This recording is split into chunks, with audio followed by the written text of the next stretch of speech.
Wench Is Dead by Colin Dexter.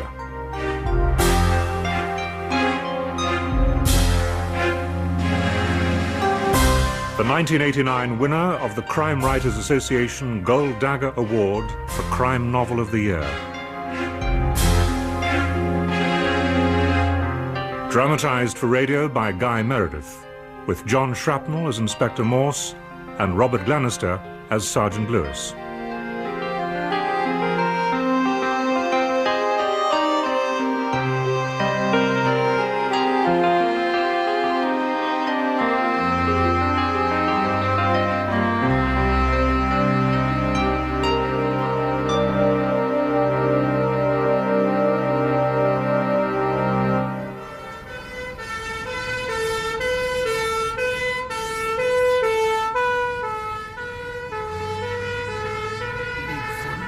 Du kühnes, herrliches Kind, du meines Herzens heiligster Stutz. Try this.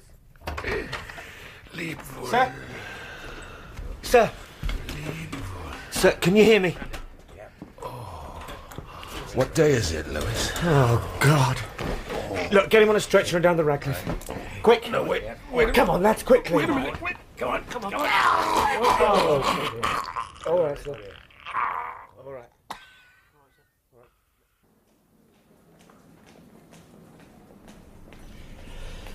Quite lucky, really. Lucky. Postman heard you, apparently, and looked through the letterbox.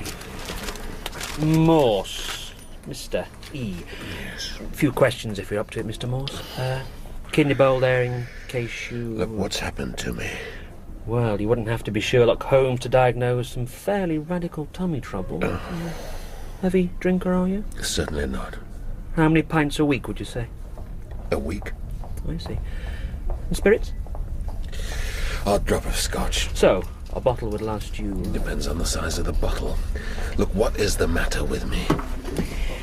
Well, the consultant will make the final diagnosis, of course, but I can certainly feel the liver enlarged, and you've obviously had a stomach hemorrhage, which at best means an ulcer that suddenly decided to bleed, while at worst... I'm sorry, Oh, dear. Yes, indeed. Porter!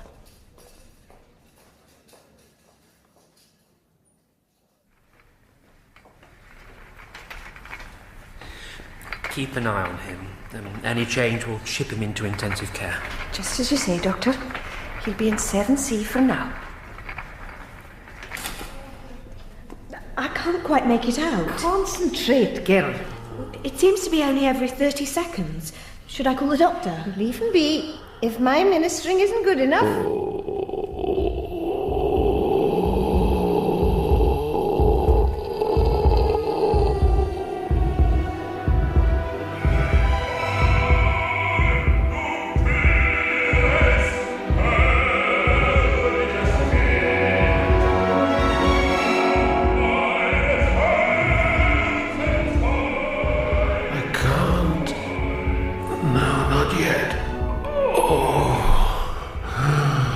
Ministering angel.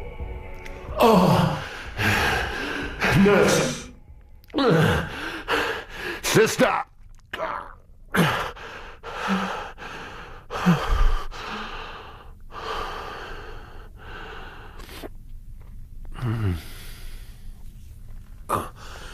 Nurse. Bedpan you're wanting, is it, Chief? Oh, what? No. Just the bottle, then? Yeah. In the locker. Don't unhook yourself. We're all dripped up here. What time is it? 4:20 a.m. by the clock. Oh, God. They carried you in around 9. But I know how it is. You're halfway to the next world the first day or so. Other way round. I can manage, thank you. Lucky to get a bed, mind you, the way things are. If they hadn't wheeled the colonel out. Dead men's shoes it used to be. Dead men's sheets now, eh? They changed them, of course. Well, I'm glad to hear it. Look, what do I... On the table. They'll collect it. Waggy Greenaway, by the way. Oh. Perforated ulcer. You? I'm not sure. Under the knife tomorrow. Wonderful here, though, the staff. Something about a hospital takes your cares away, doesn't it? I sell insurance outside, and I'll tell you straight, it's the pressure put me in here. Look, if you don't mind, I'm tired. Now, you, I'm a good judge of faces. I'd say your line was... don't tell me, I can guess.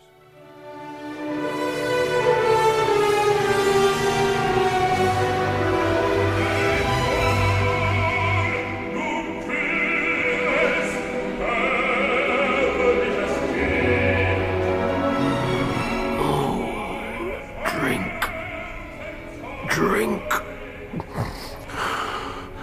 Smell hemorrhage.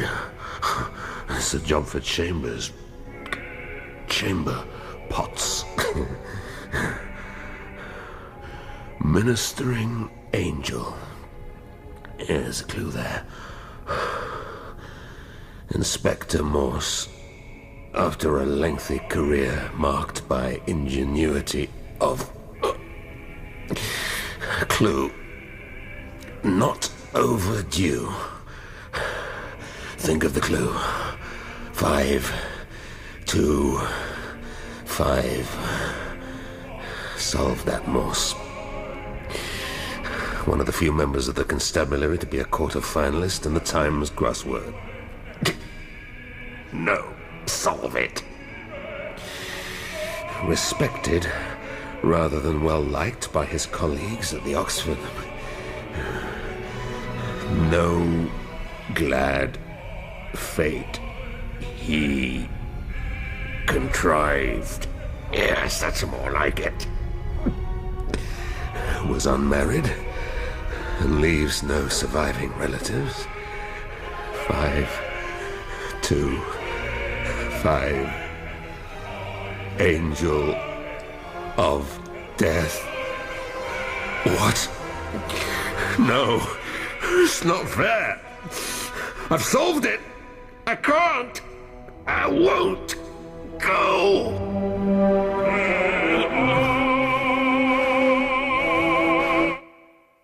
You're looking better this morning, Mr. Morse. Must be the daylight. Terrible dreams. That could be the medication. You get used to it. Orange one first, then the white. Now, what excitement have we got in store for you? Oh, an endoscopy. Don't worry, it's painless. It's the injection I give you in the bottom first that hurts. Why is being ill so undignified? And who said hospital takes your cares away? Is there really a man called Waggy Greenaway? Next bed, except he's in theatre this morning. We shall have to take care of you if you're not to go the same way. Looks like you've got a visitor. I'll see you later. Huh? Oh, Lewis.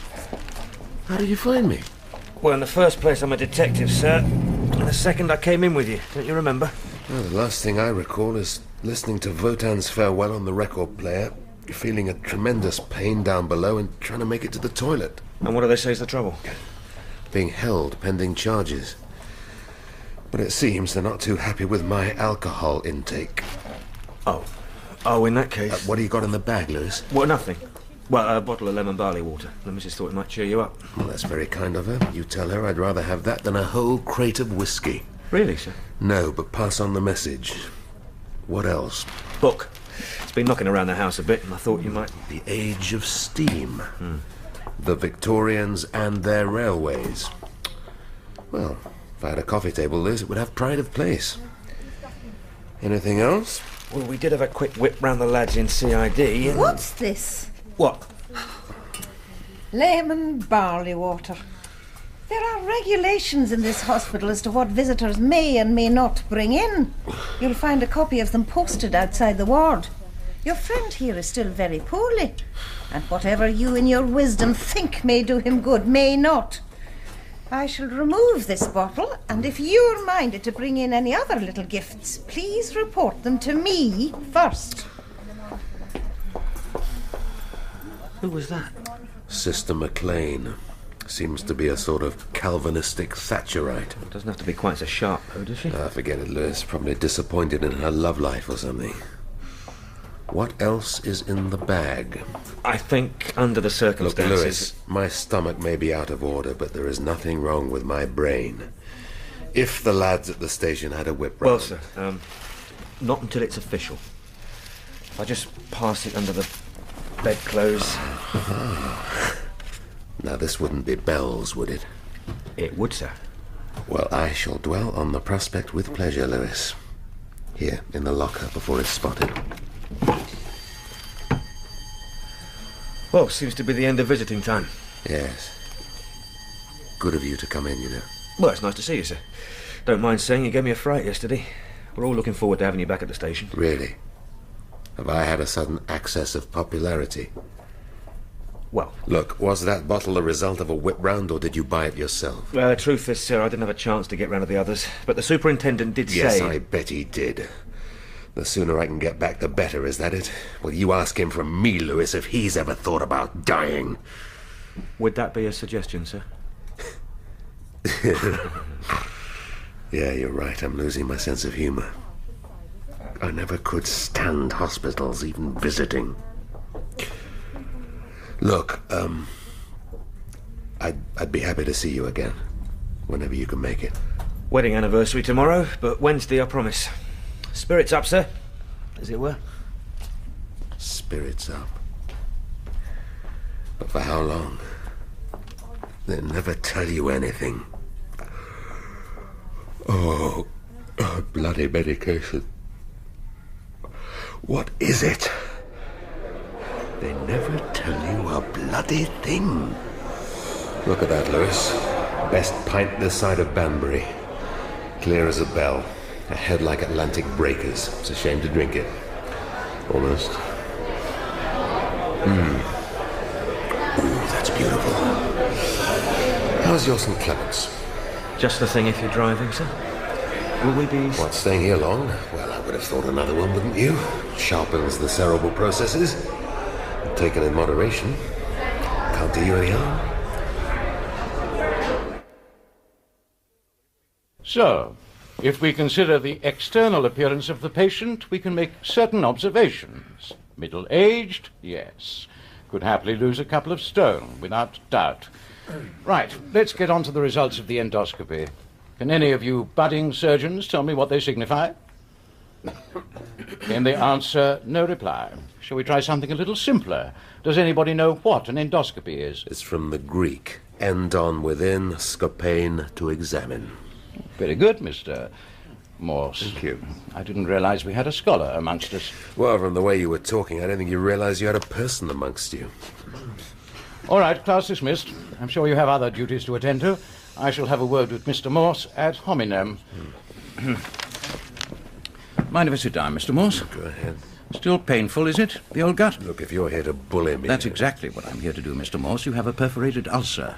I could operate on it, but I'm not sure I should waste precious NHS funds. What do you say to that? I don't think NHS funds should be limited. Good answer. As it happens, I also believe your ulcer can be tamed by less extreme methods. For instance, a more cautious and restrictive diet over the months and years ahead. You are, whatever evasive answers you care to make, a heavy drinker. Is that the result of the endoscopy? No, it is a result of years of experience observing this country's professional classes. Well, I'm not sure I'd include myself. And of course, this is only the beginning. Should you care to continue, I've no doubt diabetes waits around the corner. Then after diabetes, of course, we have our old friend cirrhosis of the liver. Look, I don't mind being given the facts, but I do object to the high and mighty tone. Don't let it run away with you, Mr. Morse. We are all more or less partial, but keep it under control. I thought I was. Did you? Then why do you have a bottle of scotch in your locker? A bottle? How did you know? A scrap of blue tissue paper on the floor. Oh. Elementary. By the way, word of warning. If you really can't hang on until you leave here, at least wait till Sister McLean's off duty. Why, would she skin me alive? Possibly, but it's not you I'm thinking of. It's the danger to the bottle. I'm sorry? I shall be around again, Mr. Morse. Wait a minute. You haven't told me how long I'm going to be in hospital. We're as keen to throw you out as you are to go. All a question of progress. Keep the brain lively. That's my advice. Mens sana in corpore statico.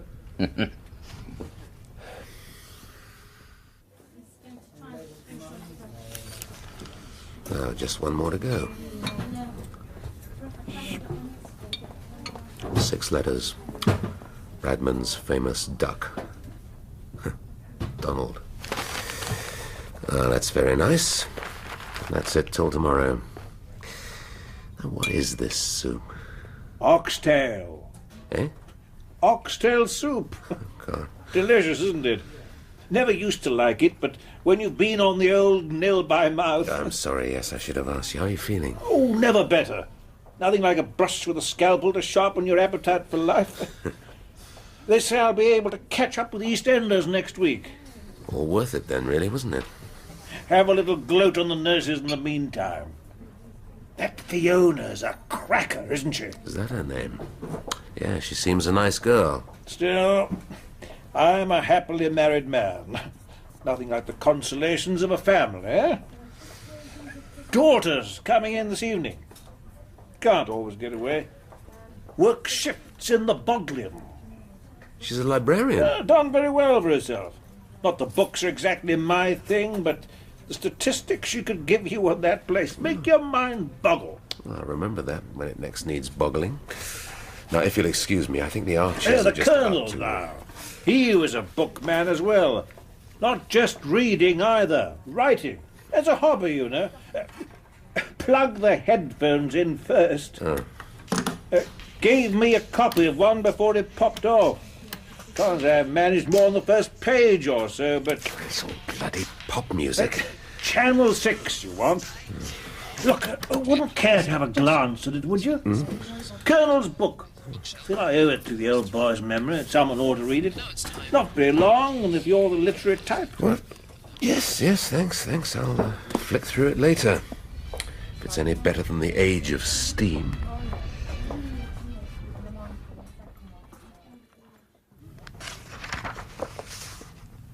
Of the Summertown parish churchyard, only a few headstones are adequately preserved, and those from the second and third quarters of the 19th century. But it is one such which provides the starting point for this short dissertation, which I trust will be of interest to other local historians. The epitaph itself is brief but poignant. It reads, "To the memory of Joanna Franks, wife of Charles Franks, who, having been primitively and cruelly assaulted, was found most tragically drowned in the Oxford Canal on June the 22nd, 1859, aged 38 years. Behind these words there lies a tale of a helpless young woman who found herself at the mercy of coarse and most brutally uninhibited boatmen during an horrendous journey, whose details provide the subject for the following narrative." Well, all being well, I'll catch up with EastEnders next week. So long as you're not sizing up life assurance prospects in the TV lounge. This is one place I wouldn't try and start working. Anyway, listen, before you go, there was someone I want you to meet. Mr. Morse. Mr. Morse? Mm-hmm. My daughter, Christine. Oh. Remember I said top dog at the Bodleian? Oh, Dad. Senior librarian, lower reading room. Really?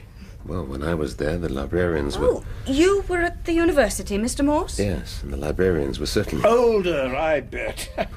Told her she'd done well for herself. Come along, please. I must be going. Nice to have met you, Mr. Morse. And you, Miss Greenaway. And you, Dad. Remember that convalescence is the part that makes illness worthwhile. You take it easy. Bye-bye. Lovely girl, isn't she? Sure. George Bernard, that is. I mean, the quote from about convalescence. Oh, right. Yeah. How are you getting on with the Colonel's book, then? It's fascinating. Well, no need to be polite, just because the old boy's pushed off. Tell you the truth, I didn't even open it. Well, you should have, Waggy. It's riveting stuff. Joanna Franks hailed originally from Derby, the only daughter of a reasonably prosperous home, where her father was an agent for the local Friendly Society. Whether she had a rebellious streak or not, we can't tell, but she seems to have broken with middle-class expectations in her first marriage to one F.T. Donovan, an Irishman from County Meath, who appeared in many theatres and music halls, both in London and the provinces. He was a conjurer by profession, and one of his handbills describing him as Emperor of all the illusionists still survives. See Appendix 1. However, the stage is a fickle mistress, and no appearances are traceable for the last year of his life, 1858. He died that autumn, a childless and no doubt embittered man, whilst on holiday with a friend in Ireland, where he was buried in the cemetery overlooking Burtnaboy Bay. It was a year or so later that Joanna met and fell deeply in love with her second husband, one Charles Franks, an ostler from Liverpool. And what do you think you're doing? Me? I was just... Lights go out at 10 o'clock. You're disturbing everyone on the ward. Look, they're all asleep. What's this you're reading? Murder on the Oxford Canal. Some lurid fantasy, no doubt? Hardly. It's an historical investigation undertaken by the previous occupant of this bed, who departed feet first despite the finest ministering. That, Mr. Morse, is a very underhand remark. Colonel Dexter was carried off by advanced septicemia, and we were all very sorry to see him go. Lights off. Look. Perhaps you're right. I shouldn't have... Good night, Mr. Morse. Morse. What is it with you and women? When are you ever gonna get it right?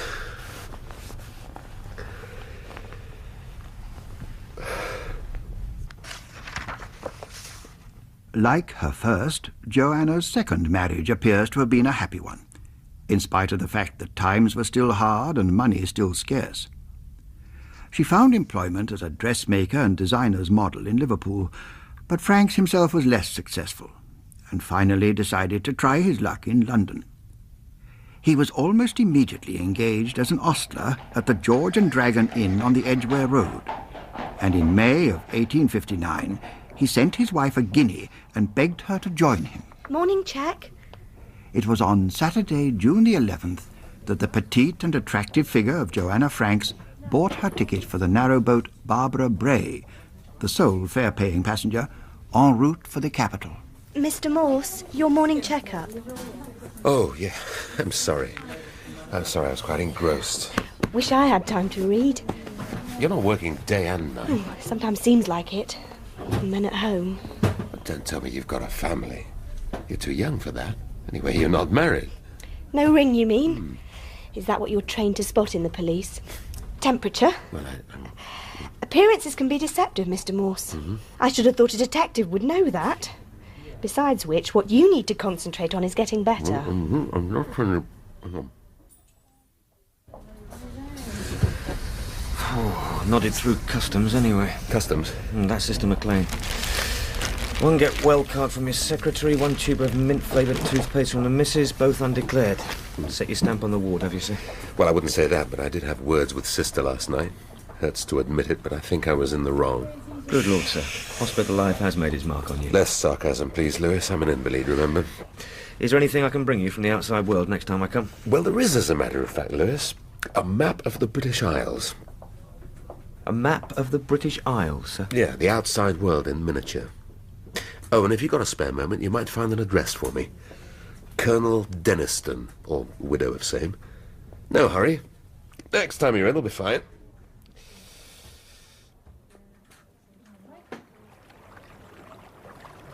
The captain of the Barbara Bray was a certain Jack Oldfield from Coventry.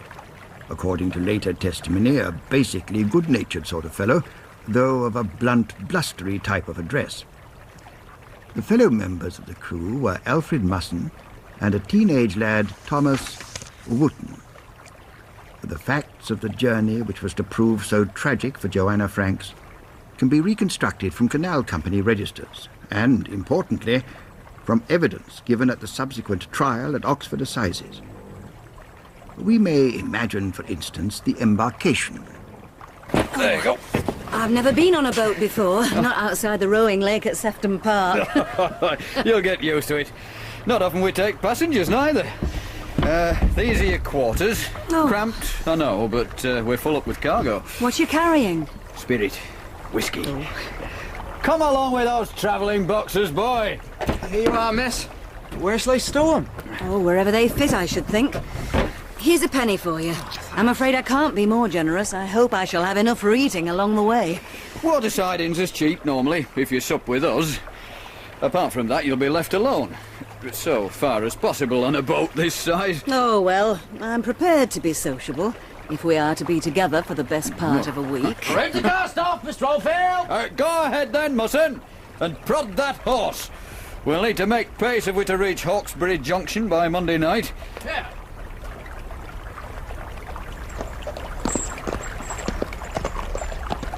But reach it they did. Progress to Hawkesbury, where the Coventry joined with the Oxford Canal, must have been smooth and the atmosphere on board amicable, for it soon became known that Oldfield had sat with Joanna in the cabin while the boat was negotiated through the Northwich and Harecastle tunnels.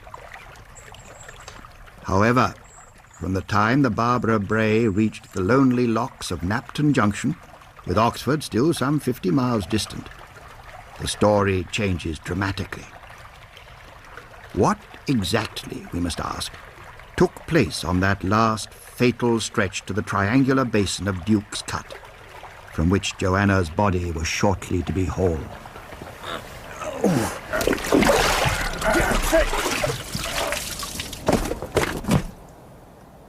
So, up, out. Tests. What, already? Already, Mr. Morse. Like Caesar's army on the march, recovery is arriving sooner than anyone expected. Not total recovery, surely. I can still feel... Of course you can still feel, Mr. Morse, symptom of age. Aches and pains bound to multiply. Not unwilling to leave us, are you? No, but I've... Don't you worry, you're still a wheelchair case. Won't be discharged till you're walking wounded. Nurse, unhook the drip, would you? And Porter, first stop radiography. Oh, I'd bring your book with you if I were you, Morse. There'd be plenty of waiting around.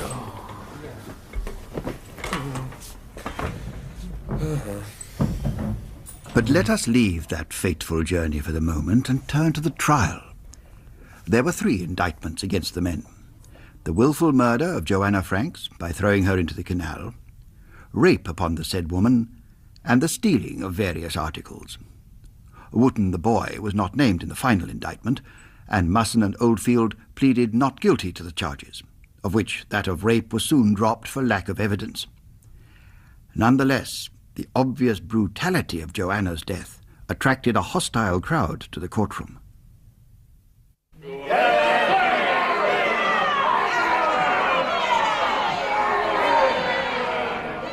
Your name again, please? William Stevens, Canal Clerk, sir. And repeat your evidence. It was Tuesday, 21st of June, about 11 a.m., when the Barbara Bray reached Knapton Locks. The boat remained there about an hour and a half. There was a woman passenger on board. She seemed most aggrieved. The conduct of these men, with whom I am driven to associate, has been utterly disgraceful. What am I to do? And did you log this complaint? I should have done, I agree, sir. Instead, I advised the lady that she should report to the company offices upon reaching Oxford, where she might switch to another boat for the last leg of her journey. Which she was never, alas, to make. And that was the last you saw of her? Saw, yes, for she went below. From there, though, I heard an altercation with one of the crew members. Leave me alone! I have nothing to do with you! And I could not make out the reply, though it was clear that the 2 seniors of the crew were much the worse for drink. Those being the 2 defendants whom we see arraigned before us. To entrust a cargo of whiskey to men of such low character seems to me the height of folly. It appears, in fact, that Stephen's advice did not go unheeded. At Banbury, some 12 miles further down the canal, Joanna made a determined effort to seek alternative transport. Matthew Lawrenson, wharfinger at Tooley's Yard. And what time did you see Joanna Franks? At about 6:30 p.m. that same day. She made urgent inquiries to me about the times of immediate coaches to London and from Oxford to Banbury. Oxford to Banbury? But she is in Banbury. Yes, sir. Seemed strange, but then her general appearance was somewhat flushed and afeared. It may be that she'd had a drink. I couldn't say for sure. And Musson and Oldfield? Oh, they were well away, the pair of them. They hadn't stopped the boat. Miss Franks had simply jumped off, the way ladies sometimes do for matters of toilet. She could easily catch it up again. And in fact she did? Yes, sir. Weren't no immediate coaches to London this side of Oxford. So what could she do but carry on? As indeed the unfortunate girl did. The next witness was the landlord of the Crown and Castle, some miles below Banbury, where the Barbara Bray arrived at about 10 o'clock that night.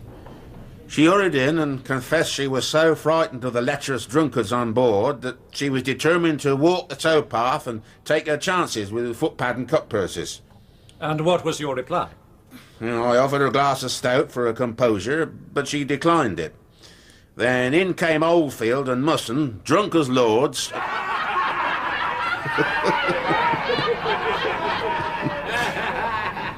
Begging your pardon, my lord. And? Joanna Franks went and sat by the edge of the canal, sharpening a knife on the side of the lock. For her defence, I imagine, for Oldfield was yelling. I'll have my way with her this night or see an end to the woman. While Musson, as he turned out to be, was equally belligerent. Curse her eyes and damn her to hell's flames, for I loathe and detest the very sight of her. They was neither of them friends of the other. I'll say that as well. I see. And did Joanna Franks proceed on foot along the towpath? She did not, sir. Nor did she lodge the night at the inn, which she could have easily done, as we had room. There seemed to be some sort of reconciliation, you might say, for she reboarded the boat, and I remember seeing her being offered a drink, which I think she took. Well, that cannot be, since the post-mortem showed no alcohol whatever in her body. Possibly so, sir. Possibly so. And then, finally, the most grotesque scene of all. My husband, who is the keeper of Somerton Deep Lock, was fast asleep. But I heard the screams. Terrified they were. I went to the window and saw two men by the edge of the boat and a woman seated on top of the cabin with her legs hanging over the side. Push it down. Not go down! Do not attempt me! Find a leg! Find a leg! What have you done with my shoes? Oh, please tell me! What's going on down there? Hey. Oh, nothing! A passenger, don't worry! She's having words with her husband inside! Her husband inside, that's it! That lockhouse was Joanna's last hope of safety, yet she ignored it. No one, apart from the evil boatman of the Barbara Bray, was to see her alive again. Lights out. It's not right. Lights out, Mr. Greenaway. Mr. Morse. Orders is orders. How do you feel after your run around the hospital, Morse? Like a trolley full of supermarket groceries when it reaches the checkout. Good night, Morse. Good night, Weggy. It's not right. Won't do. Too many questions. All right. Enumerate. 1. Good nature of Captain Oldfield. What happened to it? Well, everyone changes after they've had a drink. All right, 2. Why didn't Joanna take the train from Liverpool to London? Answer, shortage of funds. But how much more expensive was it? Well, that can be checked. 3. General point. Was it a fair trial? Well, boatmen hardly the pinnacle of society, public against them from the word go. Did that influence justice? Well, I'm not sure. Fill that one in later. 4. Key to the whole puzzle.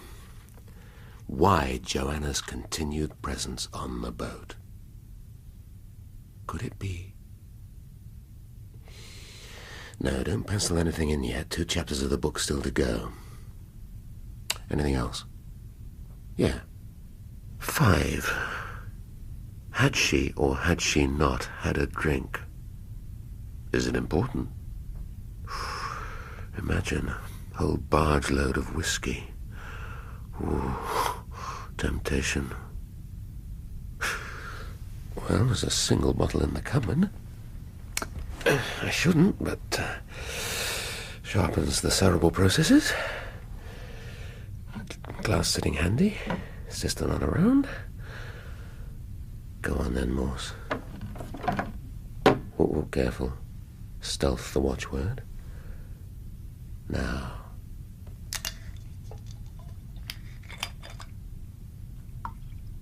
Oh, liquid gold. It's a shame to drink it. Almost.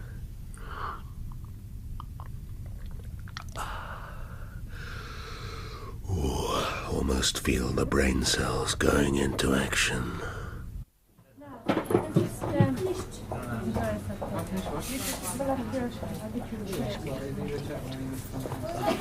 Marvellous, Lewis.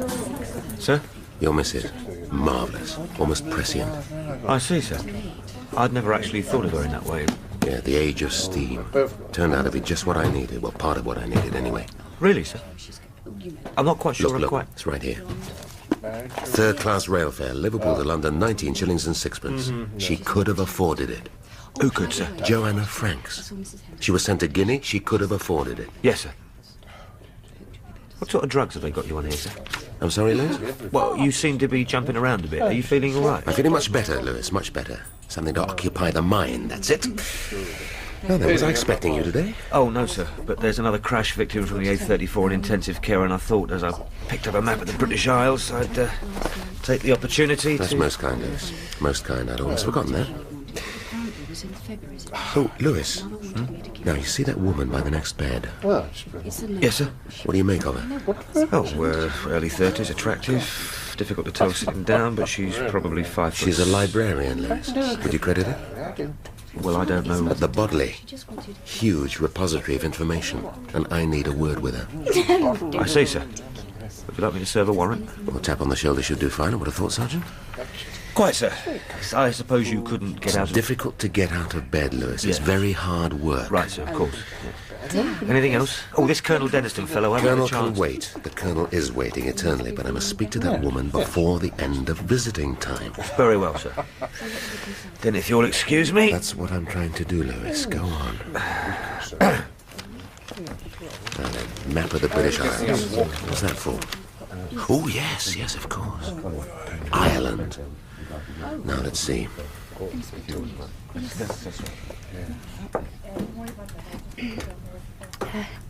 Hello. Ah, Miss Greenaway.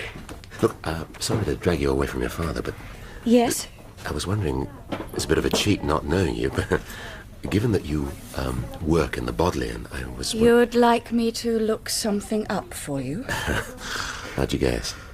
It's what all the men ask me.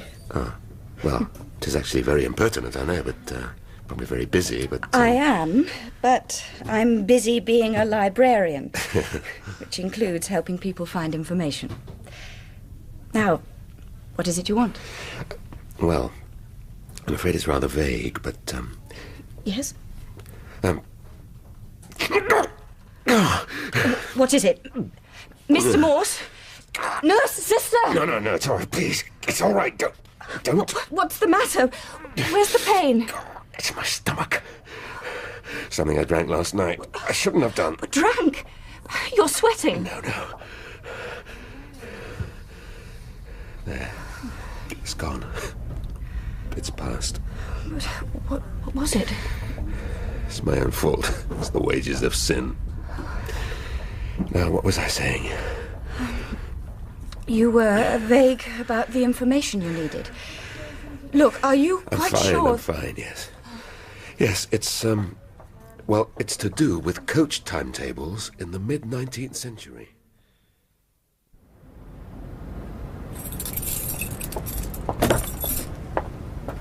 Hello? Excuse me? Oh, hi. Hi. Do you need a lift anywhere? Thanks, but I've got my car over here. Right. Look, I'm sorry for dragging you away from your father. It's just that the inspector can be a bit, oh, what's the word?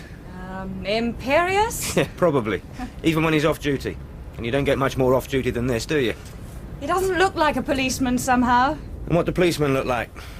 No, don't say it like me, I know. Did he ask you a favour?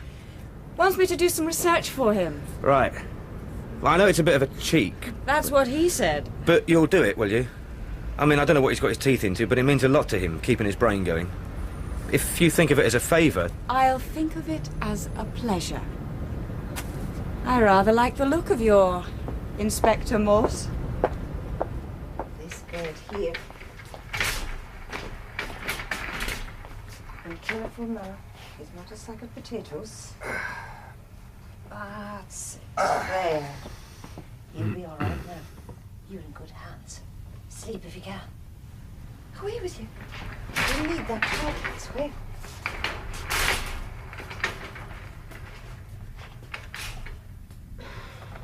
Who is he? Mr. Morse. Are you still awake? Well, I don't normally sleep that much. Well, you should do. Rest and recuperation are what you need. What medication are you on? White, orange, and difficult to swallow. Look, the other night I was a bit hasty. I think this dosage could be altered. I'll have a word. What I mean is, you are obviously very dedicated. 30 years in the profession. Difficult to think of anything else. And the deaths? Do you ever get used to them? Do you? I only ever see corpses, and that as little as I can help it. Though my involvement with death is mainly cerebral. Puzzling about it. If it's your own you're worrying about... Oh, no, I've got over there. No next of kin. No dependents. No, just at the moment, it's someone who died a century and a half ago that I've got on the brain. You, Mr. Morse, need some sleep. Yes, you're probably right, sister. But it's as you say. 30 years in the profession. Sometimes it's difficult to think of anything else. Take the boat hook. Here, this way. Right, I got her. Got her. I'll get... Oh, my God. What? The face. Right? Look at the face. Joanna's body was found by 2 local fishermen, floating alongside the bank, head north, feet south. Her face, for some strange reason, had turned quite black. And tell me, Mr. Oldfield, when you found that Joanna Franks was, as you put it, missing, what, as captain of the boat, did you do? I woke up mussing. I wanted to know what he'd done with her. What he'd done with her? Must have been him, it wasn't me. Well, you're prepared to admit that one of you murdered her. That at least is a start. She'd been at trial the whole journey. She was a wicked woman. Wicked because... Wicked how, Mr. Oldfield? Do I see your wife in the gallery? Aye? Is there something you're afraid of admitting? Wicked because she hadn't the strength to resist when you forced your sexual attentions on her? Is that it, Mr. Oldfield? And then, when you realized the evilness of the act you'd perpetrated, perhaps more than once, you decided in a drunken stupor to do away with her. Isn't that it, Mr. Oldfield? No, it isn't. I never killed her. I never...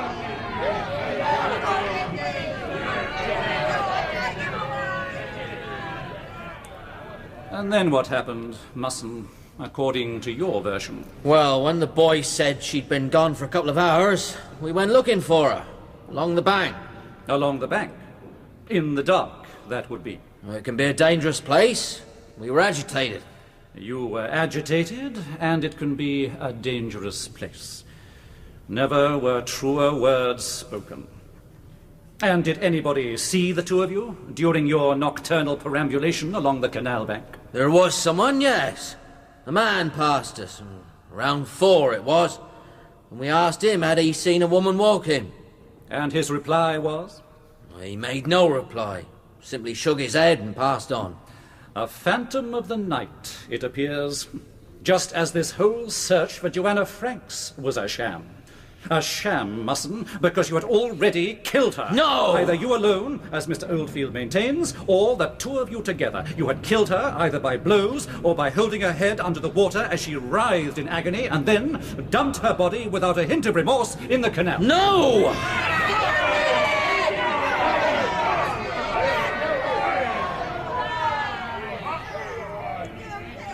You're the third member of the crew, is that correct? Yes, sir. It is, sir. And tell me, Wootton, Thomas, what you remember of that night. I've been at the tiller, sir, most of the time, and negotiating the locks alone. And why was such an arduous duty delegated to a young lad like yourself? Oh, because the other two were a good half seas over, sir. That much is concurred upon by all. And when you were at the tiller, Thomas, could you hear what was going on in the rest of the boat? It depends how loud it was, sir. Could you, for instance, and I apologize to the court for asking this question of one of such tender years, could you hear love-making going on? Depends how loud it was, sir.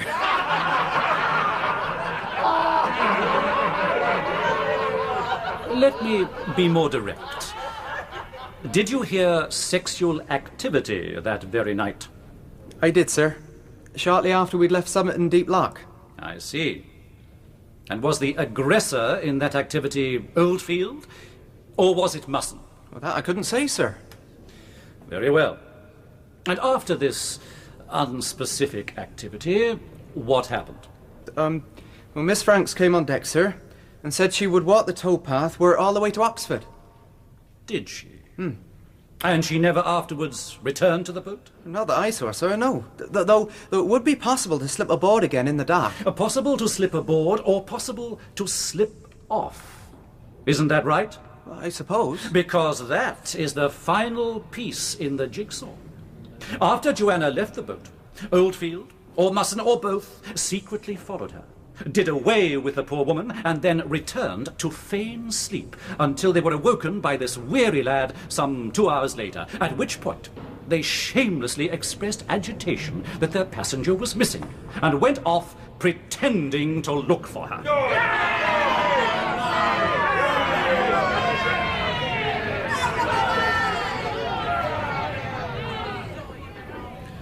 Mr. Samuels, you conducted the post-mortem on Joanna Franks. I did, sir. And could you, sir, give the court an estimate of the time of her death? Not easy, sir, in a body which has lain in the water.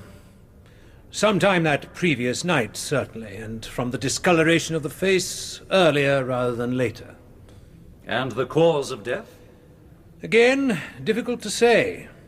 Some bruising on the face may have been caused by blows, by incidents in the water after death, or by holding the woman tightly from behind.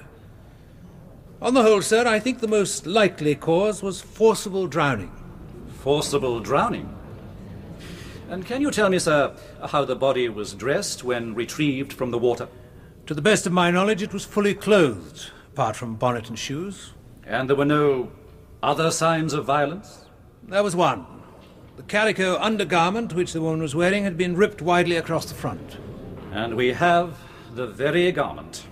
Is this not it, sir? It is. Thank you, sir. Thank you, sir. And there was one final witness, whose pathetic appearance drove home the horror of what had happened, who evoked the greatest feeling and the widest sympathy. This was Charles Franks, the husband of the dead woman. I'm sorry, I cannot bear it. To be under the same roof as her murderers. I cannot bear to look at them. We will be brief, Mr. Franks. You must simply confirm to the court that you identified your wife's body. Her face was awful. But was there not a mark? There was. A birthmark behind her left ear. And this was on the corpse? It was, sir. It was. And if any other corroboration were needed, the poor woman's shoes, later found in Joanna's cabin on the Barbara Bray, matched in the minutest degree the contours of her feet. At the conclusion of the hearing, after a lengthy summing up, the jury retired to consider their verdict. 3 days. Sir? I mean, sorry? You've come up for report, and that's the decision. 3 days, and you're out. Normal meals from here on. Half rations of medication, and try the odd walk around the corridor for exercise.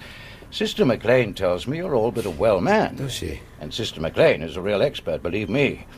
Seems to think you're a fundamentally strong type, and apart from the kidneys and your liver and your stomach, I'm inclined to agree. You may well last till 60 if you kept down on the booze. Been at the cupboard yet? Well... Thought as much. If you're back in here again, I'll cut half your innards away. Bear that in mind. Back to your book, then. Yes. Thank you. Chapter 3, Note 1. The man who passed Oldfield and Musson on the canal bank around 4 a.m. may well have been a vital witness in substantiating their claims. Someone roughly answering their description of him, one Donald Favant, had signed the register at the Nag's Head in Oxford on the 20th of June. But this man, despite widespread appeals, never came forward. Interesting. Been given the all clear, then? Oh, yes, more or less. Find home a bit quiet after this, I dare say. Nothing like the ward for a laugh and a chat, is there? I like a joke myself, that's why I'm called Waggy, you see. Walter's a real name. Not disturbing you, am I? Yes, but while I'm disturbed, let me ask you a question. What's a friendly society, Waggy? Now, you've got the right man there. The friendly societies were the forerunners of your present-day insurance companies. Everyone got together to pay in a certain amount which they could later draw on if they were sick or retired. Next question. Where can I find some peace around here? Oh, well, you could try the library. That's always empty. Hospital has a library? Floor below, far end of the corridor. Colonel used to like it there when he could get up and around. Did he? Then that could be my first little adventure. Daughter'll be in again today. Saw you were starting to get on. Books, you see. Be wanting to see her again, will you? Yes, if I'm not back. I'll send her down. Don't you worry.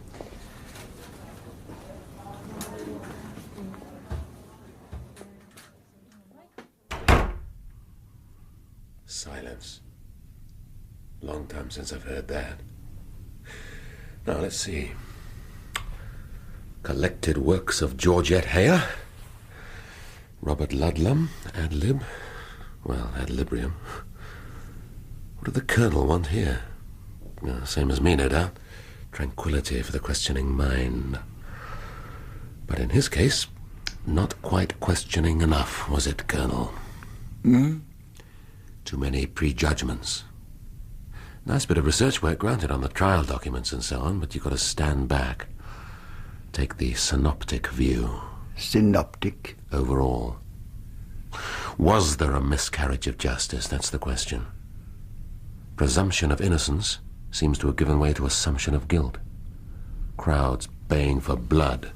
What's a couple more bargees or less in this world? You haven't finished the book yet. I know, and I'm going to. But there are too many explanations lacking. Such as? Well, the sex for a start. Was it a question of rape or wasn't it? Love-making is hardly the way you refer to a sexual assault. And why was the charge dropped? Lack of evidence, I told you. Lack of evidence or lack of conviction? How do we know? How do we know Joanna Franks wasn't leading those men on? That's a very unfashionable remark. I'm the old buffer here. All right, but it at least provides an explanation for why they're alternately damning and blasting her and then effecting reconciliations. Now, how would you feel on a long journey prompted by drink if a woman seemed half the time to be offering herself and the rest of the time... I am dead, Morse. Fair enough, but I know how I'd feel. And what about the charge of theft? That seems to have quietly slipped away, doesn't it? If she didn't have two pennies to rub together, as she maintained, why was there even a suspicion of theft in the first place? What was in those two travelling boxes she'd brought on board? If I knew... The shoes. Wasn't this about the shoes? She stride off down the canal bank without them? Too many questions, Morse. That's what I said. Then let me ask you one. If the boatmen didn't murder Joanna Franks, who did?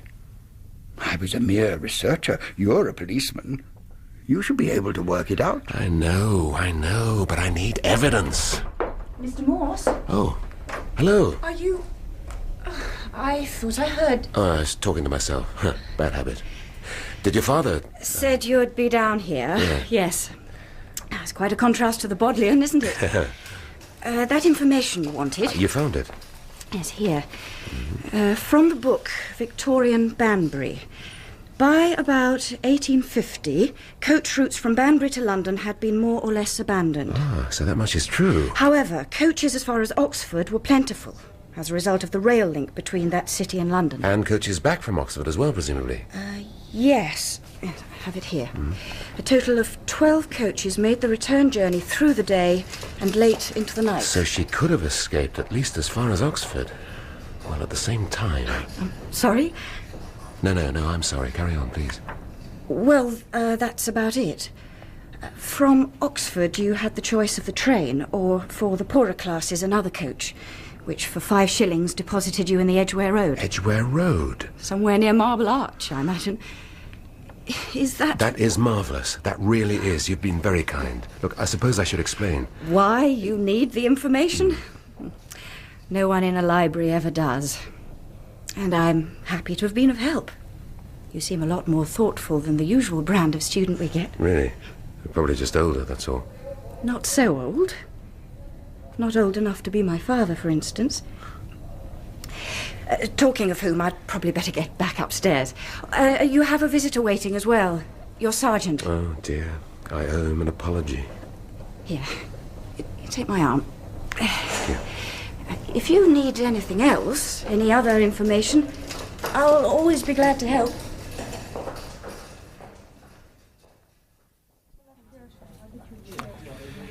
About yesterday, Lewis. Yesterday, sir? I wasn't very polite. Polite, sir? Don't keep repeating everything I say, Lewis. This new habit of apologizing to people's bad enough as it is. Yes, sir. Sorry, sir. Anyway, I kicked you out without ceremony after you'd gone to the trouble to bring me that map, and it was ungrateful, that's all. Well, sir, gratitude's never been your strong point, has it? Main thing is, you're on the mend. Yes, I am, Lewis. I am. Particularly due to a very interesting case. A case, sir? You're doing it again, Lewis. Yes, Victorian murder. Possibly unsolved. That is, the accused were brought to justice, but were they the real culprits? Well, it's a bit late for a last-minute pardon, isn't it, sir? That's not the point, Lewis. Every case has a solution, whether it's unearthed or not. If it's discovered a century and a half later, well, better than not at all. And can it be discovered? With your help, Lewis. Yours and... I'll pick Mother up about 6 and drop her. The lady by the next bed? Exactly. Yes. Look, what I want you to do, and what I'd like you to do, I mean... if you've got a few spare moments. Well, we're never very busy down at the station, as you know, sir. The sarcasm is getting the better of you, Lewis. What I would be extremely grateful for is a simple piece of double-checking, on the court registers of the Oxford Assizes for 1859. I'll give you a quick outline of the case.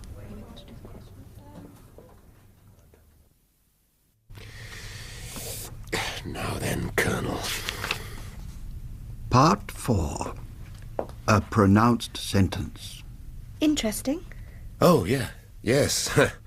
It's the Colonel's book, previous occupant of this bed. Oh, yes. Lovely old man. Yeah. Was he? Always polite. A real gentleman. That's what women appreciate, is it? It's what I'd appreciate. My chap, he... What? Nothing. Here, the tablets. Oh, thanks. Well, he's a bit older than me. In fact, it was his 40th birthday yesterday. We had a party. Sounds like fun. Should have been. Except he got involved in a fight over me. Said I was flirting. And were you? Not really. It's just he's so possessive. If only I could meet someone civilised. What's your idea of civility? I don't know. A candlelit meal, intelligent conversation. Oh, well, I'll bear that in mind. I didn't mean... Little Greek restaurant I know in North Oxford. Of course, if I had to exchange blows with your fella first, I'd probably come off the loser. Well, I could look after you, couldn't I? You've got half an hour till lights out. I'd better leave you with your book. Oh, yeah. Thanks. Well, things are looking up. A pronounced sentence. Oh, yes. Yes. After an absence of 3/4 of an hour, the jury returned to the court, which waited with breathless anxiety for their verdict. And how do you find the accused? We are unanimous in finding both Mr. Oldfield and Musson guilty, my lord.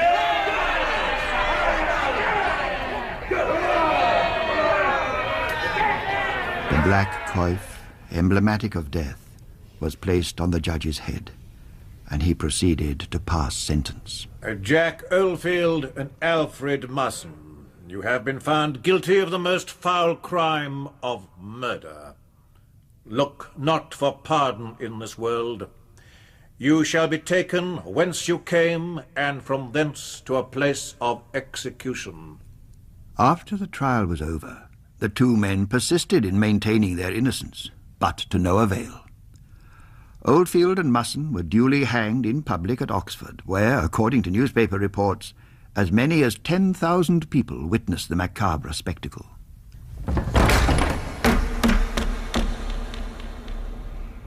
It was later disclosed, though it had not been observable at the time, that Oldfield's last action in life was to hand the chaplain a postcard to be delivered to his wife, in which, to the very end, he proclaimed his ignorance of the crime for which he had now paid the ultimate penalty.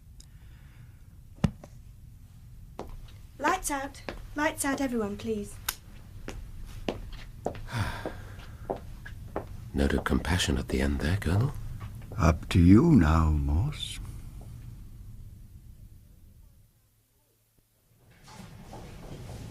Have you tried County Hall? That was my first stop. Oh, in that case, your best bet would be the city archivists. But they sent me here. Did they? Well, they should have known that the Central Library has never held court documents. And if the court itself can't help you... Not until Monday, by which time I shall be back on duty again. Oh, in that case... Hello, Sergeant. We can't go on meeting like this. Miss Greenaway. You seem to be having problems. Well, I'm probably not used to researching, that's all. It's not much easier when you are, believe me. Patience is the clue. What's your task for the chief this time? Copies of the Oxford Journal for 1859. I think he imagined we'd have them to hand in the Bodleian. That's him. Always assuming that everyone else has an easy time of it. Do you like him, though, don't you? The chief? He's the best in the business. Is he? That I've worked for, anyway. Not everyone gets on with him, you know, but... Why? Well, he's a bit of a loner. Most of his pleasures are solitary. Detective work, drinking, books, listening to music. Which is why this stay in hospital hit him hard, I think. At least to start with. You must get to an age when you wonder whether you've lived your life the right way.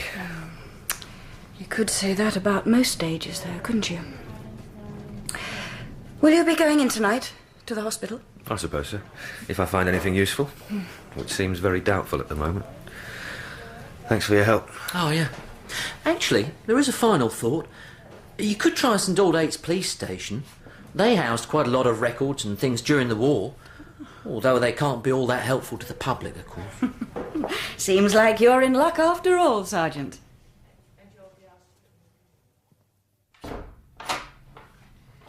There you are, sir. It's all yours. Or at least I wish it was. And how long have you been chucking stuff in here? It's a kind of storeroom. Legal relics and mementos. In short, anything no one else wants. And how far does it go back? The Cain and Abel case, at least. We're supposed to put it in order, but then people keep asking us to fight crime as well. Oh, I don't know.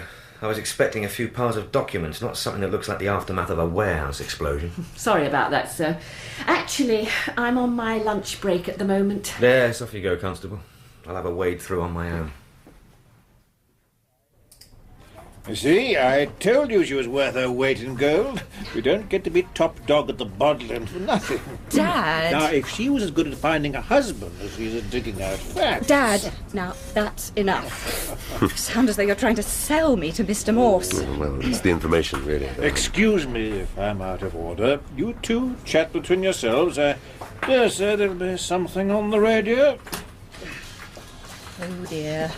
I shall have to make it up to him now. Just that he can be a bit of a trial sometimes. He's proud of me as a career woman, but he wants me to be someone's housewife as well. Anyone in particular? I don't think he's fussy. Look, let me run through the notes with you quickly. It's probably best if I sit on the bed. Do you mind? My pleasure. Well, This is from the 3 issues of the Oxford Journal. They gave fairly full reports of the trial, and the law reporter seemed to be pretty much on the ball. For instance, he picked up the point about the absence of alcohol in Joanna's body, despite the pub landlord saying that he thought she had taken a drink. Yes, I've been wondering about that. And then there was the sexual side of things. Well, apparently there was some evidence about the captain, Oldfield, paying the boy Wootton to leg the boat through the tunnels. Legging means lying on your back and pushing against the roof of the tunnel. Well, of course, Musson would have had to lead the horse round, which meant that Oldfield was left on his own with Joanna, in the dark. Privilege of rank. Hardly conducive to harmony on board. You don't think Joanna Franks was an entirely innocent victim, do you? If she stayed on board in the dark when she could have walked round... But she'd paid to be on board. Women aren't all asking for it, you know, Mr. Morse. Of course not. I didn't mean to suggest that they were. You may be right. Reading through the report, you build up a sort of picture. Go on. I don't know exactly. It's as if the bargees weren't quite sure what had hit them from the first. They were keen enough to get their hands on Joanna. They were men, after all. Now who's generalising? All right. It's as if she were one step ahead of them all the time. And in the end, she paid for it with her life. Well, that's a very thoughtful analysis. Should have had a woman on the case from the word go. But if she was one step ahead of them, what was it she was after? What was it she wanted from them? If you're asking me to empathise with a Victorian nymphomaniac... Well, not altogether. I'm afraid I have run out of ideas. Now, I think I'd better make it up to my father. Look, thanks for all this. It really is a great help. I mean, if I could make it up to you when I get out of here, perhaps meal or something? I know a Greek place up in North Oxford. I'll give you a ring. Dad? Dad, turn that thing down. Sir? Lewis, where did you spring from? Well, I was waiting till you finished. You seem to be having a fairly informal chat. Helping me with my inquiries, that's all. Oh, I see, sir. That young nurse, Fiona, was watching you as well. Seemed a bit put out. Not playing a field, are you? What a ridiculous expression, Lewis. It's just that being an invalid seems to have done something for my sexual attraction, that's all. Ah. I thought it was normally the libido. I'll use the Latin word, Sergeant, thank you. What have you got there? Wonder when you'd ask, sir. Well, I have. What is it? A little find I made this afternoon. Had a devil of a job signing it out from St Aldate's. It's a travelling box. What? Victorian. Initials J.D. engraved on the lid. Which I think might be J for Joanna and D for, Donovan. Her previous surname. It is, isn't it? Seems to be, sir. Because if we open the box up...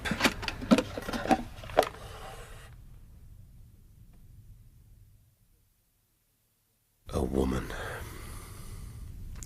What I need is a woman. Not any woman, either. In the absence of which, I wonder... Just a measure gone. Well, one more wouldn't hurt, would it? Not this time. Nearly there. A step away. Connection to be made. There. Now, shoes, underwear, Joanna Franks, the petite and attractive figure. Mr. Morse, what exactly are you doing? I was just... Is that an alcoholic drink you're holding? What, this? You will bring about your own ruin. Bells, if I'm not mistaken. No? Yes. It's quite impressive. I prefer a single malt myself, but still... I mean, well, do help yourself. While I'm on duty, Mr. Morse. No, of course. And you, given that you'll be leaving us shortly, may choose your own fate. Here. Oh, thank you. Oh, actually, sister, before you go, you might be able to help me. Help you how? I was wondering, what size shoes do you take? I beg your pardon. Because I can't help noticing that you're slightly built. I mean, you're small-boned. That is, Petite. Exactly, yeah. And what I need to know is, what size shoes does a petite woman take? Well, if it's any business of yours, size 3. Size 3? Well, it doesn't help much, does it? Because I don't know what size, Look, sister, next to the bed, there. See that box? Yeah. Now, if you open it carefully, it's something of an antique. Mr. Morse, what are you playing at? Just a few moments of your time, please. Right there now. Now look inside. This is a lady's undergarment. Shh. It's a torn lady's undergarment, what is more, but underneath... Well, what are these?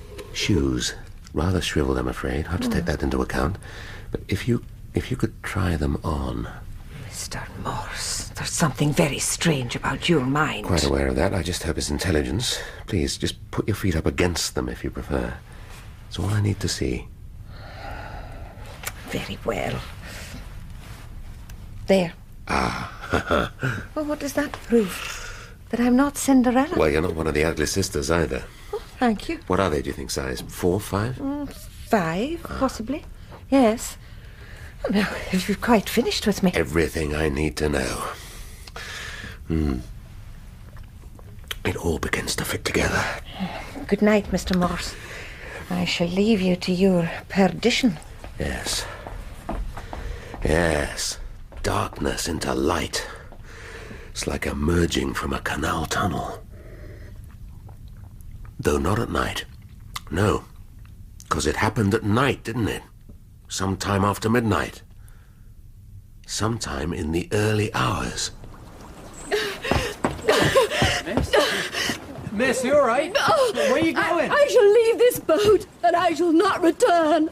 I will walk the footpath, though it be all the way to Oxford. Yeah, miss, mind the jump. Oh, miss!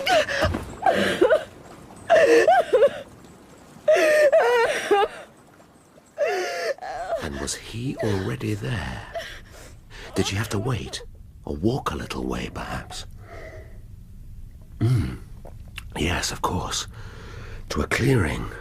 Through the trees.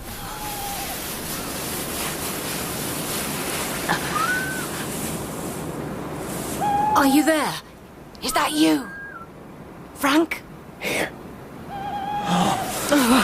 Oh, how are you? How have you been? I thought about you. I've been wanting you so... No. We have business. Did you? Have you? Is everything ready? It is, yeah, over there in the wagon. And is she? Yes. I have brought the knife. Here. Good. Oh, it's sharp enough. I'd rather you did it, though. I don't really want to see her. There's no need. The boat will be slowed at Shuttleworth Lock. Walking fast, you would be ahead of it. There's a place further on called Duke's Cut. Oh. Don't look. If you don't want to see her, don't look. I can't help it. Who is she? Oh, Lord knows. She was travelling alone. Left the coach at Banbury. That's where I hired the wagon. There. That should do it. Her face. I will have to see her face. Oh. It's gone black. That's from the water and the bruising. All to our good. But we must hurry and have her discovered quickly. What's the state on the boat? Oh, the men are sleeping. I made sure of that. Damn them! They'll be damned all right, don't you worry. And the boy cannot leave the tiller, so... Yes, the shoes, then. Will we have time to get them on board? We must. The window of my cabin is open, so as the boat slows towards the lock... Yes. I'll do it.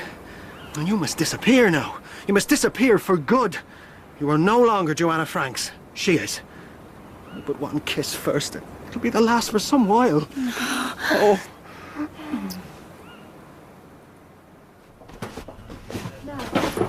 Well, it's goodbye then. Looks like it. Be someone else in the bed tomorrow? Tomorrow? By lunchtime, probably. Which is why I have to get it made. Yes, of course. How are things at home? Oh, his thick lips gone down. I think his pride hurts more than anything. Look, about the Greek meal. I think that was a little fantasy, wasn't it? Well, not entirely. I'm not really the sort of woman you'd want to take to dinner, am I? Well, why not? You're... Whatever I am, I'm not a librarian in the bodily. I think she'd be much more your type. Goodbye, Mr. Morse. But... Goodbye. Oh, Lewis. Yes, sir? Nothing. Ah. So how does it feel to be out in the great wide world then, sir? Anticlimactic. Oh, I forgot to say goodbye to Waggy Greenaway. Must have been watching EastEnders. Is it on in the morning? Don't think so, sir. Still, there's always his daughter, isn't there? Take the leer out of your voice, Lewis. Home, I take it, sir, is it? Well, I'm not going into the station. I've been signed off for a fortnight. Plenty of time to relax, then. Is it the ring cycle takes that long to listen to? Not quite, but you're learning, Lewis. I've got a little more to do than relax, though, and so have you. That's true, sir. I've got to work. Yes, but there's one more thing you can do for me. Thought there might be somehow, sir. What is it? Quite simple, really. I want to know the procedure in the Irish Republic for the exhumation of corpses. For what? You see, Lewis, the Joanna Franks case is one of the most beautiful little deceptions we've ever come across. Not to mention one of the most blatant miscarriages of justice. Sir, are you allowed coffee? Make it weak. And pay attention. Sorry, sir. Beautiful deception, miscarriage of justice. The problems inherent in the case, almost all of them, are resolved immediately if we take a small step into imaginative probability. Yes, sir. You've just lost me. Look, a court today would never have found those two men guilty on such slim evidence, agreed? We'd certainly never have got a result on it. Bit on the circumstantial side. A bit. When you analyse the prosecution case, it boils down to one thing. Everything hinges on the identification of the body, doesn't it? And even there, the face is probably barely recognisable. The fact that a pair of shoes fit the corpse. Yeah, but and the birthmark behind the ear, sir. Don't forget that. The husband specifically said... Yeah, all right. We'll come to that in a minute. Question is that if the body wasn't Joanna's, if it was a woman killed at some point earlier... Sir? Killed by forcible drowning, certainly. Probably in a horse trough. Yes, a horse trough. Somewhere near the coach stop in Banbury. Because if you remember, Joanna Franks was inquiring about coaches which arrived in Banbury. But killed by who, sir? Well, by an ostler, of course. He'd have every excuse to be hanging around a horse trough, wouldn't he? Plus, he'd have been able to identify the most appropriate passenger. I mean, some poor girl travelling on her own, not likely to be missed. Even if she was, no computer networks, no nationwide broadcasts in those days. Sir, I'm really not with you. Listen. He has the body in a cart. He rendezvous with Joanna. Yeah. Slices the undergarment to make it look as though his victim was raped. No semen tests in those days either, Lewis. And then the shoes, the victim's shoes, quietly slipped aboard. Of course, they fitted her perfectly. Although I'm pretty sure they'd been too big for Joanna Franks. And then, finally, a short time later, the unfortunate girl herself. What, sir? Dumped unceremoniously in the canal. Whoever she was now Joanna Franks. The dead Joanna Franks. If I'm with you, sir, it's rather terrible to think of, isn't it? Yes, dreadful. One murder unsolved and two men wrongly hanged for another which never took place. No, Joanna Franks was not the victim. If I'm right, she was the mastermind. Yeah, but wait a minute, sir. You're saying that the man who helped her was her husband, Charles Franks, the ostler, because he'd examined the girl he'd murdered, noted she had a birthmark and could bring it up in court. Right. What I don't see is the motive for the whole thing. Money. But what money? I know that they were poor. Well, perhaps not so poor. But they'd hit on a system. They wanted to try it again. No, her helper wasn't Charles Franks. Or, not exactly, though I've no doubt he adopted the part so well he played it unconsciously.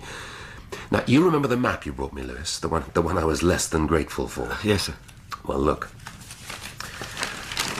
I think the final proof lies here. In Burtnaboy Bay. You're not related to Kipling's Mulvaney by any chance, are you, Inspector? No, sir, but it's a good question. I can see you're a man of education.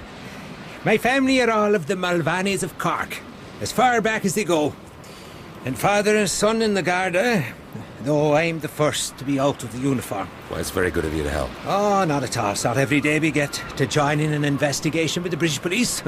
And particularly not in this neck of the woods. Well, it is unofficial, I should say. Unofficial? Oh. Well, in that case, we're off duty. Here. Have a drop. Oh, thanks. Very kind of you. Oh, gosh, powerful stuff. Well, keeps the damp out of your bones. So, how long will you be in Ireland now? Oh, a few days, touring around a little. Touring around with a purpose, I'd say. The cemetery's beyond that hedge. That's one of the finest views on the coast if the residents could only appreciate it. How did you swing it? Digging up a grave? Who's to bother? No one comes out here anymore. After all, we're only taking a peep inside, aren't we? That's the idea. Mind the brambles now.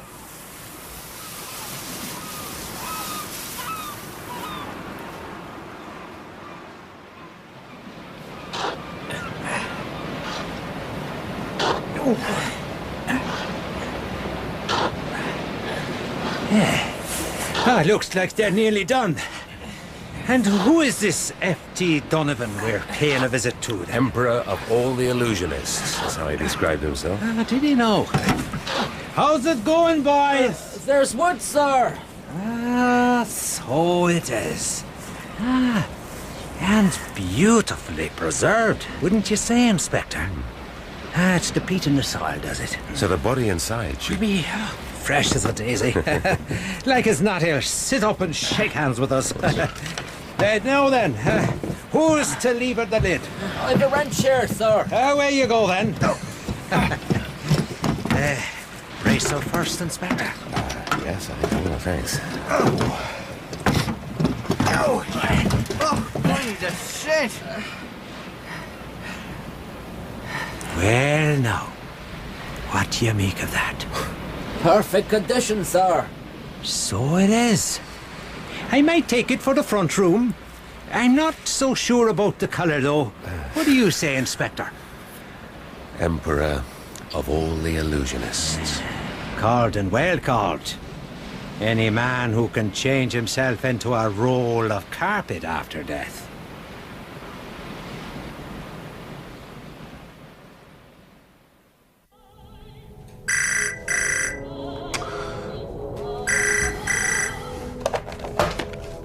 Morse. Hello, it's Christine Greenaway. Oh, hello. Just wait a minute, right? I wondered whether you'd ring. Well, there was one more task you gave me. You make me sound like a slave driver. And aren't you? I was happy to do it. The insurance tables. Yes. Did you... Oh, they took some finding, tucked away in the stacks, but here we are. This one's for 1859. The premiums are graduated, of course. By age next birthday. Why, she'd have been 39. Though I suppose they'd have taken out a policy a year or two earlier. Wouldn't have made much difference. Inflation doesn't seem to have been rampant. Let's see. £3, 8 shillings. £3, 8 shillings a year. So if they'd had a policy for 2 years, that would have been a net cost of under £7. The payout on death? 100. Yeah. It's not a bad investment, is it? £100 would go a long way in those days. And if it wasn't the first they'd pocketed. How do you mean? Little discovery I made in Ireland.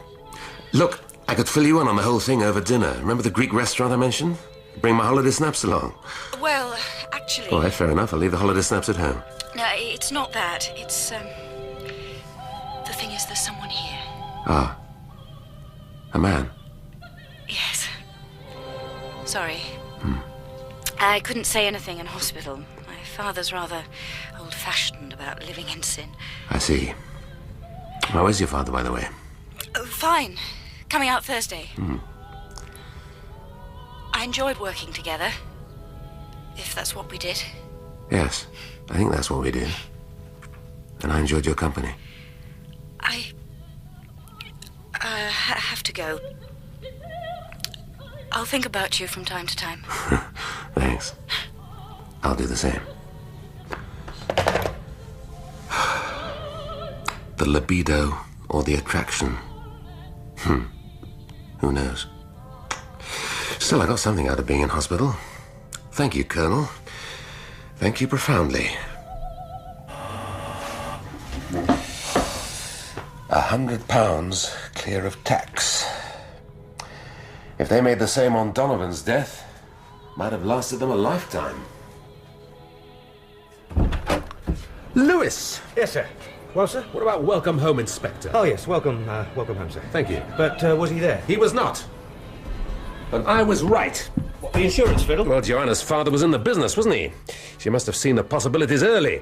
And after Donovan's faked death went so smoothly and the company paid out... They decided to try it again. Only this time they insured her. Donovan reincarnated himself as Charles Franks from Liverpool. Are you certain of that, sir? Certain as a roll of carpet in a coffin. No, more than that. Listen, do you remember, on the evidence, there was a man who passed along the canal bank that night, a man whose description matched that of one Donald Favant, who never came forward? Yes, sir. Well, what is Don Favant almost an anagram of? An anagram? F.T. Donovan. Yeah, the man couldn't bear to relinquish his real name entirely, no matter what alias he took up, whether he was Hefty Donovan, like a waggy Greenaway, or Charles Franks, when he turned his real Christian name into a surname. F.T. Donovan, Don Favant. Yeah, it doesn't quite use all the letters, Well, the man was committing murder, not setting a crossword clue.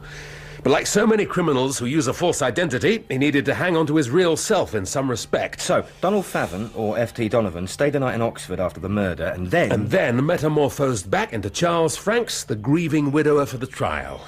After which, the insurance paid out on Joanna's death. They met up again and lived happily ever after. In the name of... I wonder. Yeah, it may not have been happily ever after, though, may it? Thieves and murderers do have a habit of falling out, sir. Mr. and Mrs. Todd Van Naff? No, well, perhaps not. It's amazing. And frustrating, given there's nothing we can do about it. Though I am writing to the Colonel's widow, short note of condolence and gratitude. You won't tell her he got it all wrong. What's the point? Anyway, I think somehow he knows that.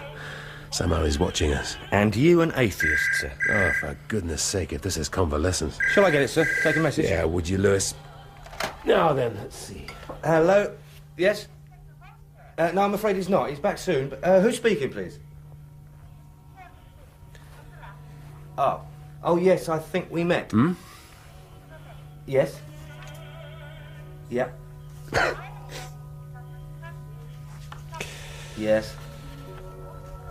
Yeah. Right. Right, well, I'll pass that on and I'm sure I'll get back to you. Yes, goodbye. And who was that? Well, you'll never guess, sir. No, I won't, Lewis, so tell me. Sister McLean from the hospital. She got your number from the files. Not being recalled for a service, am I? No, not quite, sir. She's off duty. Apparently, she wondered if you fancied a drink. She wondered? Didn't sound so bad out of uniform. Quite feminine, really. Said she wasn't one of the ugly sisters. Is that a private joke? She leave her number, Lewis? Yes, sir. And her address. Are you going to... Am I going to? Do I ever turn down a drink, Lewis? Well, no, sir. But... Just at this moment, there is nothing I fancy more. Well, very little, anyway. Turn the record player up, will you, Lewis? Yes, sir. I'm off to get changed.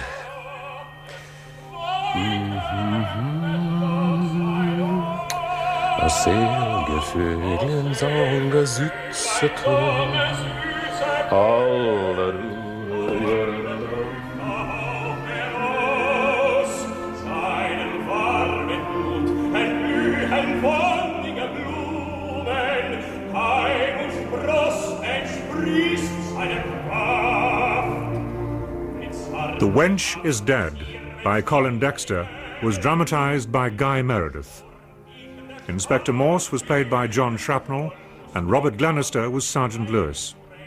Garrard Green was Colonel Denniston, Joanna Myers was Christine Greenaway, Peter Penry Jones was Waggy Greenaway, and Kate Binchy was Sister McLean. Other characters in the present were played by Cyril Jenkins, John Church, Joe Dunlop, Anne Windsor, and Peter Gunn. Characters in the past were played by John Sampson, Melinda Walker, Ken Cumberledge, Paul Copley, David Lerner, Neil Roberts, Melanie Hudson, and Jonathan Adams.